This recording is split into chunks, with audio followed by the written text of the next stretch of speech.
This channel does not promote any violent, harmful, or illegal activities. All content provided by this channel is meant for an educational purpose only.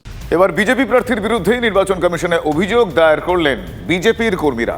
কাঠগড়ায় বারাসত কেন্দ্রের BJP প্রার্থী স্বপন মজুমদার, তার বিরুদ্ধে গত ভোটে হলফনামায় মিথ্যা তথ্য দেওয়ার অভিযোগ। এই অভিযোগেই নালিশ বিজেপি কর্মীদের। স্বাভাবিকভাবেই ভোটের মুখে গেরুয়া শিবির এই ঘটনাকে কেন্দ্র করে এক প্রকার অস্বস্তিতে।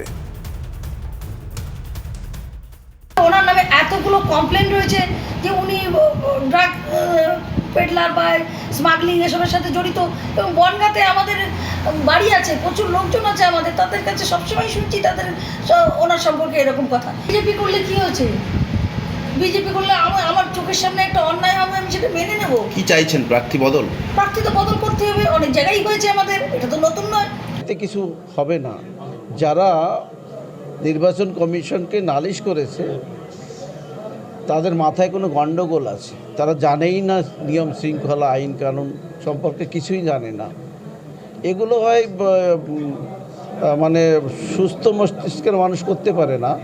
এখনও আমি নির্বাচন কমিশনে হলফনামাই দায়ের করিনি, এফিডেভিট দায়ের করিনি, তা কিসের ভিত্তিতে ওরা চ্যালেঞ্জ করে? রায়গঞ্জে কানাইয়ালাল আগরওয়ালের প্রার্থীপদ না পাওয়াটা দুর্ভাগ্যজনক। বিতর্ক উস্কে এমনটাই দাবি ইসলামপুরের বিধায়ক আব্দুল করিম চৌধুরীর। ভোটের মুখে রায়গঞ্জে কানাইয়া করিম দ্বন্দ্বে সুর নরম ইসলামপুরের তৃণমূল বিধায়কের কি প্রশ্ন উঠছে। যদিও জেলা সভাপতি কানাইয়ালালের দাবি, দল তাকে প্রার্থী না করলেও দলের প্রার্থীর হয়ে জোর প্রচারে তিনি ঝাঁপিয়ে পড়েছেন। কিন্তু এখানে যে সংগঠনটা কানিয়া একটা আশাবাদী ছিল, আমি কানিয়াকে সেদিন বললাম যে দেখো এটাতে একটা রিস্ক নিতে মমতা ব্যানার্জি বোধহয় যায়নি, এই জন্যে সত্যেন কল্যাণীকে দিয়েছে।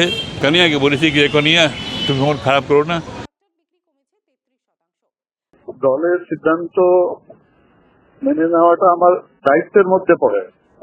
আর উনি যেটা বলেছেন করিম স্যার, আমি যেহেতু ওনাকে সবসময় সম্মান করি, উনি যেহেতু বুঝেছেন পুরা ব্যাপারটা, ভালো জিনিসটা।